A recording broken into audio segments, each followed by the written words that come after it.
Cleveland Metroparks proudly presents Modifying the Bank Erosion Hazard Index Protocol for Rapid Assessment of Streambank Erosion in Northeastern Ohio.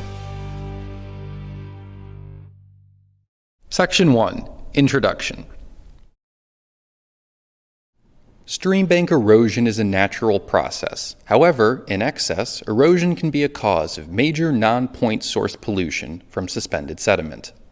Acclaimed hydrologist Dr. David Rosgen of Wildland Hydrology in Colorado developed the BEHI, or Bank Erosion Hazard Index, which utilizes a variety of indicators to rank the severity and susceptibility of streambank erosion. The original BEHI method, while useful, can be time-consuming, difficult for non-professionals, and is confined to specific alluvial environments in southern Colorado. Cleveland Metroparks, a 23,000-acre park system across northeast Ohio, attempts to determine the volume, source, and rate of streambank erosion to assist in land management and restoration efforts. Modifications to Rosgen's protocol adapt the BEHI procedures to the geomorphic settings of northeast Ohio waterways.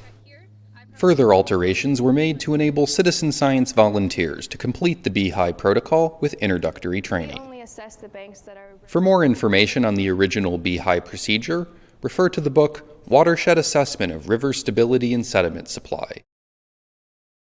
Section 2. Changes to Rosgen's BEHI. Modifications to the BEHI protocol begin with a pre-screening questionnaire to identify and eliminate streambanks likely to rank very low or low. This directs focus to the higher erosion areas and decreases the amount of time and resources required to perform a BEHI assessment on an entire stream.